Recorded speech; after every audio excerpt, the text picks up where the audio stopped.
And we're back for the last session of the event. Before we end this up with what's going to be a really great session, you're going to be glad you watched it. Just wanted to answer one common question we're getting a lot. Will these presentations be available later? And the answer is many of them will. It's just going to take us a week or so to get all the closed captioning done. So be patient and you'll get a note about it. And we look forward to moving forward and getting you that information for you to review at a later time. But in the meantime, let's introduce the FHWA Work Zone Training Grantee Showcase, where we're sure to see a lot of innovation and interesting new things. I'm going to introduce our moderator right now, Robinson Vasquez, who's an accomplished safety training manager and business developer with over a decade of experience providing safety training in the roadway construction industry with ARTBA. Robinson's been instrumental in coordinating national safety programs funded by the Department of Labor and Transportation. His expertise extends to delivering bilingual English and Spanish training to over 20,000 workers across the United States. Robinson's work has significantly impacted the safety and productivity of the construction industry, promoting the business case of safety, and he has participated in designing several critical safety training programs and manuals. Robinson graduated as an attorney from the Catholic University of Peru, got his LLM from Brigham Young University, and his MBA from the University of Utah. He's certified as a certified instructional trainer and safety trained supervisor construction. So welcome Robinson. Thank you, Matt. Excellent, great topic today. We are going to show everything we have for our roadway construction industry. And I want to welcome our first panelist, Eric Perry. Eric holds a master's degree in civil engineering and has over 25 years of experience in the transportation industry. He specializes in program and project management, work zone safety, and instructor-led training. Eric spent 16 years at Leidos, former SAIC, as a senior transportation engineer. Since 2017, he has been with the American Traffic Safety Services Association, ATSA, as the Director of Innovation and Technical Services, where he addresses technical issues for members and staff and leads grant projects, including federal grants related to work zone and roadway safety. Then we have also Michael Nodler. Dr. Michael Nodler is the William W. Boyer Professor of Civil and Environmental Engineering at the University of Massachusetts, Amherst. Additionally, he is director of the UMass Transportation Center, which includes the Bay State Roads Program, the Massachusetts Cooperative Research Program, and the University of Massachusetts Traffic Safety Research Program, or UMass SAFE, and is co-director of the Arbella Insurance Human Performance Laboratory, HPL. He is also the director of USDOT's Region 1 New England University Transportation Center, which is focused upon advancing equitable transportation safety. His main areas of research and teaching are related to transportation safety, operations, design, and education. And finally, I have my colleague, Beth Stinson. Beth McNeil Stinson serves as ARTBA's Vice President of Education Operations. Mrs. Stinson has over 30 years of experience in adult education, instructional design, and project management, building and teaching face-to-face, hybrid, and fully online programs. She has worked at 7 colleges and universities, 2 software companies, and a defense contractor, designing smart classrooms, software, jobs aid, and instructional materials to support teaching and learning. So let's welcome our panelists today, and let's start with Eric. Hey there, I'm glad to be here and talking today on the National Work Zone Management Conference. Get to lead off the last session on the last day. It should be a fun, exciting session, learning about what all the grantees are doing for FHWA and the public out there. Once again, Eric Perry, professional engineer with ATSA, the American Traffic Safety Services Association. We have been working on the Work Zone Safety Grant since 2006 when it initially kicked off, and we've changed the model a little bit. things have ebbed and flow as far as the offerings, but one of the things that has stayed the same are the 3 different areas that FHWA has designated. So what I like to call Area 1 really focuses on what I'll call laborer training, and that's something that we do a lot of. We focus, and I'll get into the specifics of what we're offering in Area 1 in just a minute. Area 2 is basically where we go and we develop some guidelines and try to permeate that through the practitioner world to let them know what the guidelines and standards are to help get everyone trained once again. And then Area 3, there's some guideline training where we take information we've learned in Area 2 and try to develop that into a training platform. So one of the things that we're doing, we are offering both in-person and virtual-led training in both Area 1 and Area 3. Within APSO, we have developed a waiting list, and I'll show a link here in just a little bit where you can go sign up. In Area 2, we have developed previously 83, I think we have 83 products out there that's available on the WorkZone Safety Clearinghouse that you can go and visit. And then in Area 3, I'll get into that, some of the products that we are also offering there. For Area 1, we do offer 10 traffic control technician courses. If you're not familiar with ATSIS training, this is our one-day training. We're offering 10 of those per year, where we go into the basics of WorkZone safety and for a laborer. Following that, we have 10 courses for the traffic control supervisor. This is a 2-day course. It goes into a little bit more specific and expands on some of the information that folks have learned in the technician course. Once again, all following the Manual on Uniform Traffic Control Devices, or the MUTCD. From there, we're offering 5 flagger instructor trainer courses where we're teaching trainers how to go out and teach a 4-hour flagger course. So this is a train the trainer program. It is also a 2-day program where we teach individuals how to go out and teach a 4-hour flagger course so we can get our flaggers trained and certified and be safe out there. Another course that we're offering, as we've had a lot of demand for, and people have a lot of questions regarding maintenance and short duration activities. So we're also offering a 1-day course there that focuses specifically on the maintenance and short duration activities. For Area 3 courses, I will go into depths here in just a second, but we're offering 5 of those, and we have 11 different courses there that we can offer. Here is a list of those courses. Once again, to me, these are what I would call more your engineering type courses, kind of some of the folks that would help develop and design plans or review plans, your inspectors. As you can see, we have various types of topic areas that we're focused on. And all these courses that we're talking right here in the Area 3 have been developed since the 2006 grant, utilizing those FHWA funds to be able to offer these courses. Most of these courses are 2-day offerings or a 1.5-day offerings. We've heard about pedestrian accessibility. We had a session on that where we do offer a course in there. There was a focus on transportation management plans. Another big topic is positive protection. We have a course on that. The whole use of ITS. There's a copyrighted course that we offer here as the traffic control design specialist. One focused on urban work zones, data collection. Previous presenter talked about road safety audits, and we have one geared towards work zone specific road safety audits, as well as our strategies and traffic impacts analysis courses. So those are some of the offerings that we do offer right now under our Area 3, and we hope to have more offerings as we start to dive into some of our Area 2 guidelines. If you're interested in some of the Area 2 guidelines, here's a QR code if you want to take a picture of that. That's going to take you over to the WorkZone Safety Clearinghouse, where you can click on the ATSA button.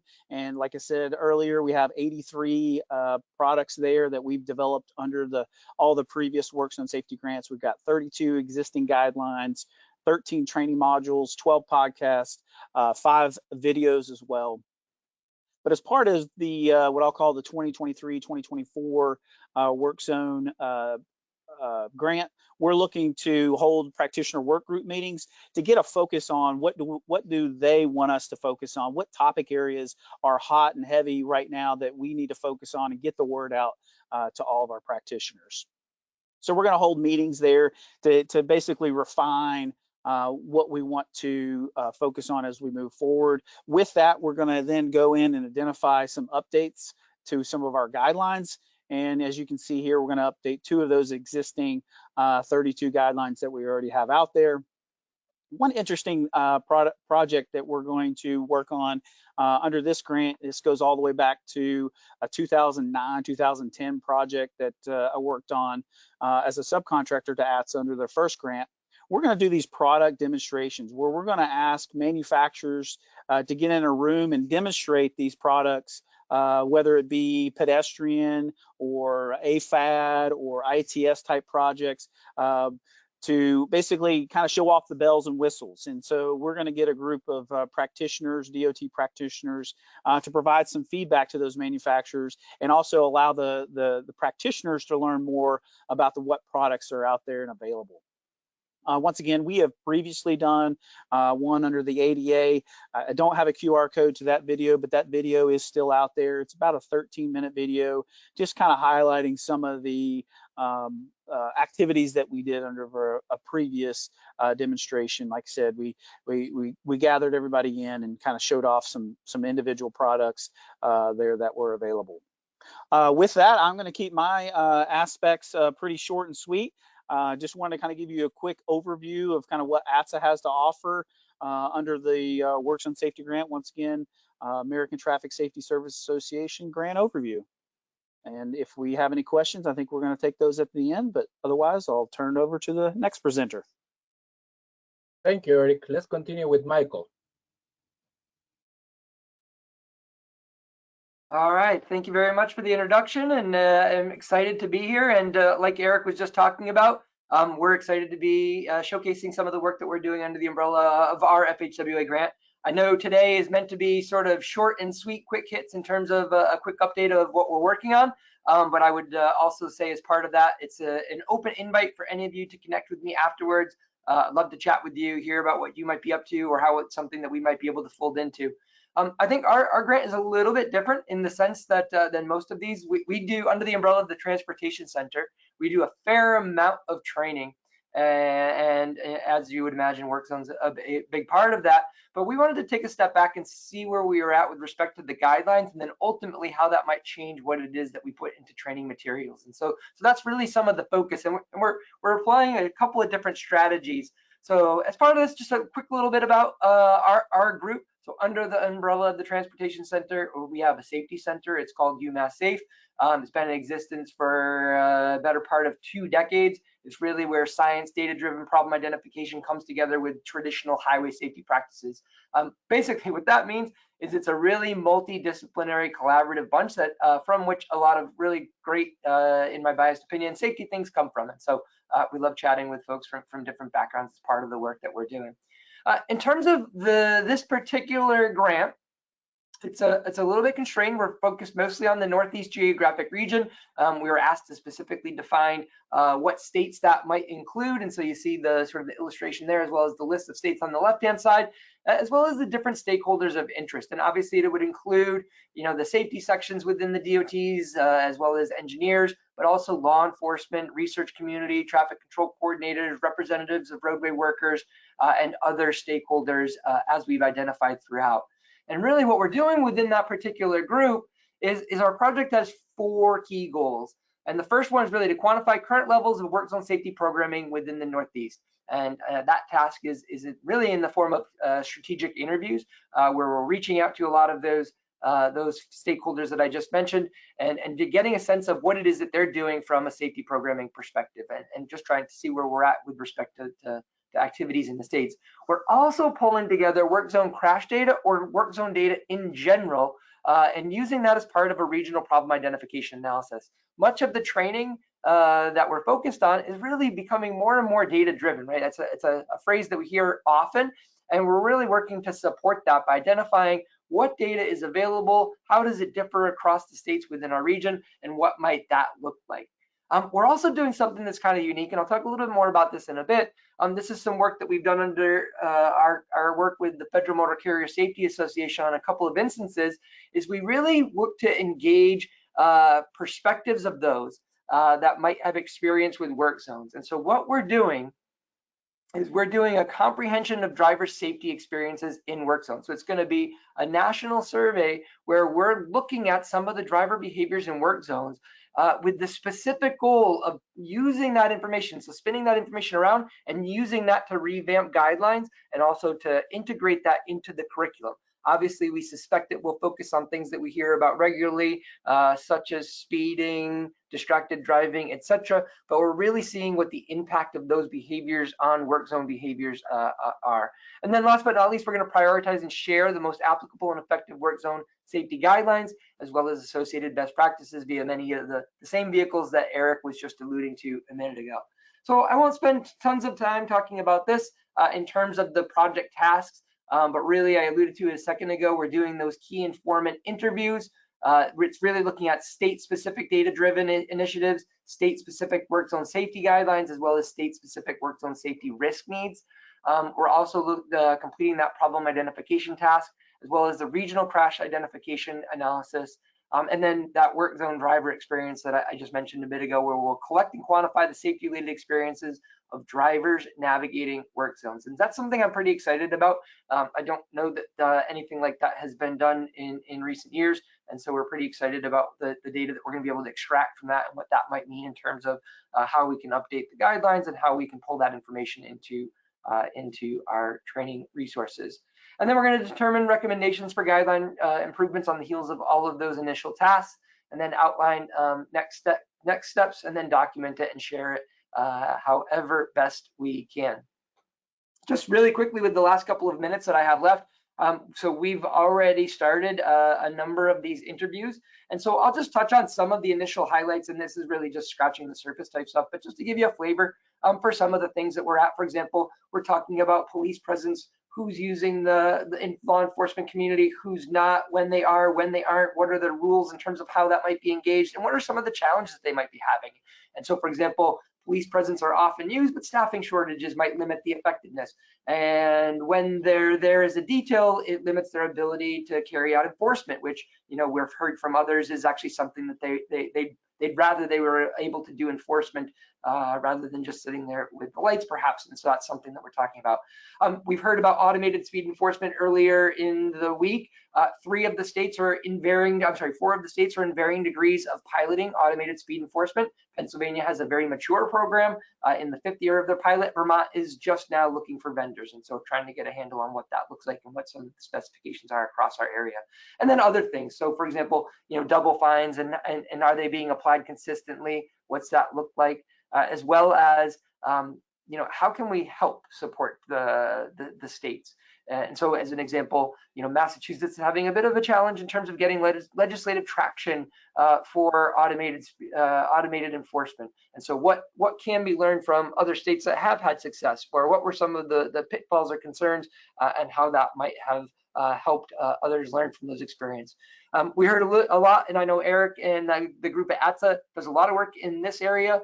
We're looking at what types of smart work zones and technology solutions are out there, and then to what extent are they being used within our areas, and how do we fold those into our training? I love the idea of the demonstration days, the demo days, you know, and so I think those are the types of things that allow our stakeholders to be able to engage and see the technology and then figure out how that fits into what it is that they're doing. And then things like, you know, mobile work zones, and, you know, how do you make decisions about whether or not it is the right cost? You know, what type of project would you use it on, knowing that, you know, the costs associated with the equipment overall.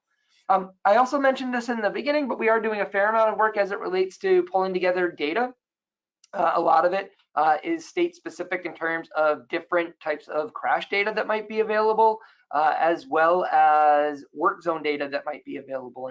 And again, just within a small region such as the Northeast, we're seeing lots of variability in terms of whether the tools are public tools or private tools, whether they include work zone specific information or whether it's crash information in general, as well as some of the inconsistencies and the quality issues, just so that as people are making use of these resources, we're able to document and share as part of any of the guidelines and any of the trainings that we do, what some of the things that they might want to be on the lookout for. And so, for example, it could be, geez, this field is really useful, but we do know here's some of the challenges with this particular field in terms of how the data is captured.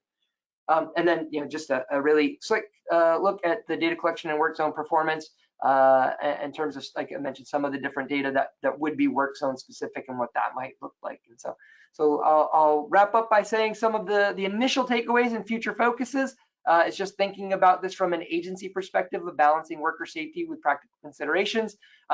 Some of the challenges we're hearing over and over again in these key informant interviews, and then some are unique to the state. So how can we pull that together and put that into the materials that we're sharing? And then again, the piece I alluded to a couple of times, that driver behavior piece is a universal challenge. So we're really excited about what we can do to sort of help us better prepare for those unique driver behaviors. And then here I've just listed a couple of those future priorities that that we've been hearing in some of those initial interviews. And with that, like I said, if you have any questions, I know we're gonna take questions at the end, but if you want to follow up afterwards, I'd be happy to chat with you about what we're up to. And with that, I will turn it over to Beth. Thank you so much, Michael.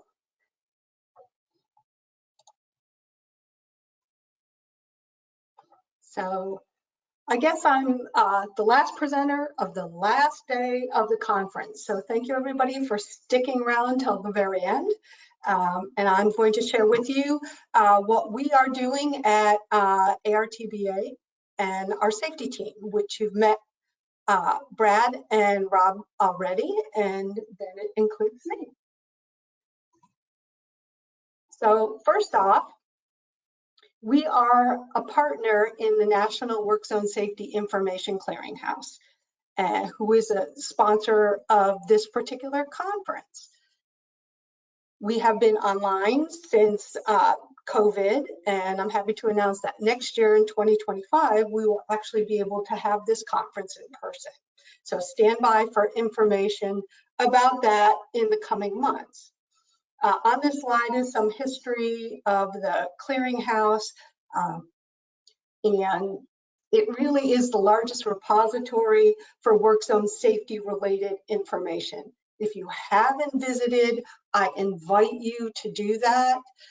We have crash statistics, which you heard about earlier today from Melissa and Jad. There is research papers, there are topics of interest, and Martha highlighted some of those on the first day of the conference. We have training resources, including online courses and videos and presentations. We have public awareness campaigns and law, standards, and policies, and we also have some posters that you can request and we will mail them to you.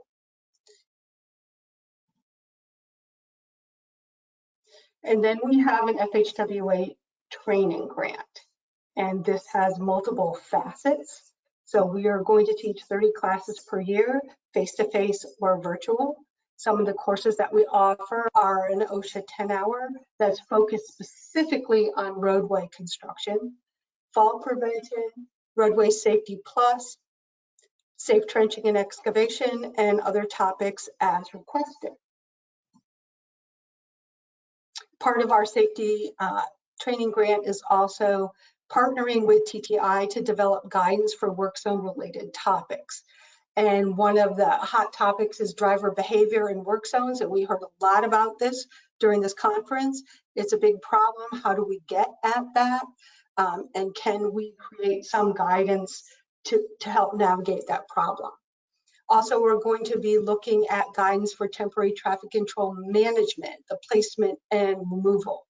So we will be producing fact sheets, technical advice documents, webinars, and videos on these topics. As part of our safety training grant, we are going to update the program called Roadway Safety Plus. Roadway Safety Plus was developed almost 20 years ago, and at the time it was cutting edge.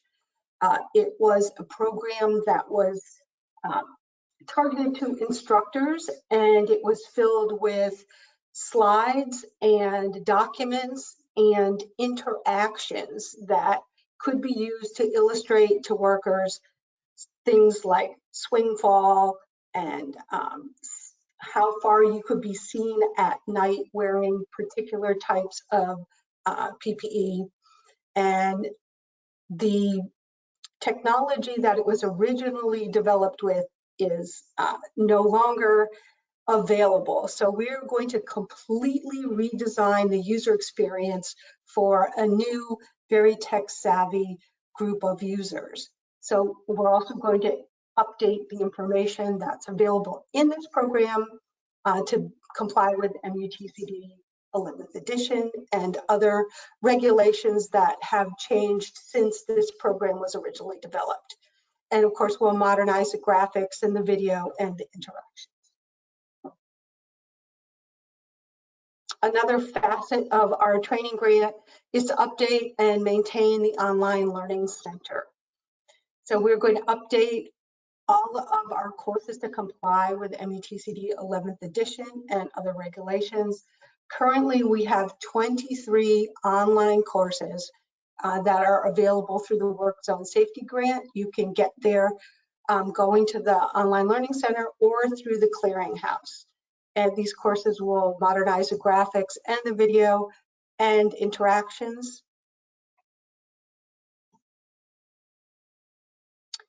We are collaborating with some other grantees. We're going to be working with Work Zone Safety VR with the University of Missouri and Praveen's team.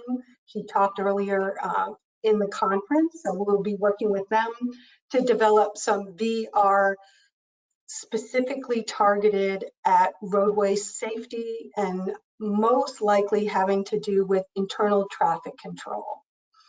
And then we are sharing our course materials that we've already developed, our Falls course specifically, with the University of Central Florida. And finally, we have an OSHA Harwood grant. OSHA Harwood grants are, you apply for them each year, and it covers workers' rights and employer responsibilities, preventing runovers and backovers, and preventing overexertion and heat illness. And we heard a lot about the new heat standard. So we are covering heat illness in this particular grant cycle this year. And if you're interested in finding out more about that, these courses are available to anyone who is covered by OSHA. We are going to be offering 17 grant classes this year. And really and truly, that sums up my entire thing. I tried to get this down to the very shortest time so that we would have some time left over for questions and answers. And I would like to invite our the rest of our panelists online to turn your cameras back on so that we can answer any questions. Yeah, awesome to have all these resources for our roadway construction stakeholders. So I hope, Brad, do you have some questions there? One question that's come up, it said it's exciting that the 2025 Work Zone Management Conference will be in person, asking if we know where and when it will be. And we're negotiating right now with Federal Highway to find a date and time. You know, we want to make sure that it works with schedules. We don't want to be like on top of the ATSA, the conference, and make sure we spread it out throughout the year and not in conflict. And again, there are a lot of different conferences. We know AASHTO now has a safety committee. So anyway, we're working on that. We should have dates within the next few weeks, and we will share a save the date with you as soon as we are able to deconflict calendars and make sure we get it at the right time.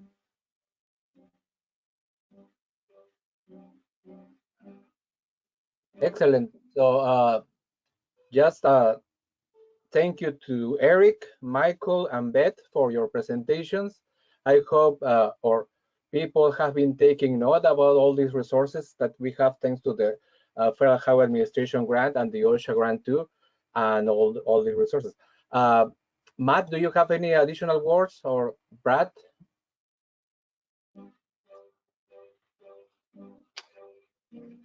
Well, go ahead, Matt. No, I was about to say I do not. I'm been pleased as punch with the past 3 days, so I was going to turn it right over to you, Brad. Well, just to wrap up, we want to thank everyone for participating with us for the last 3 days. I hope you've been able to be with us for most of the time. And the nice thing about virtual is you can come in and out as you are able. We've had some amazing topics with really people on the cutting edge of information that have shared that information. Again, if you go to the site where you're picking up each of your sessions, a lot of these sessions you can watch right now. They're immediately available. But as Matt said, for us to post them on the Clearinghouse and to make them available long-term, we have to close caption them and make them ADA compliant. And so those will be coming up probably in the next few weeks. So give us a little bit of time for that. Otherwise, you can view them immediately on the GoTo site. They are recorded and there. But stay tuned. We will have more information on next year's live conference and are excited about that. And we thank you again for participating, and those who both presented and those of you who sat there, who asked questions and engaged with us. This is really the way we want to talk and engage with everybody to improve the management and safety of our work zones across the country, so that one day the U.S. is the safest country in the world for its roadway fatalities and injuries. And we'll continue with that goal until we reach it. Thank you so much for joining us. Thank you to Federal Highway Administration, for Martha, Jawad, and the FHWA operations team who supports this, for our partners at the Texas A&M Transportation Institute, Melissa Hong, who manages our clearinghouse, and all those others on the team. Thank you all for your support and for being with us, and we will see you soon. Thank you.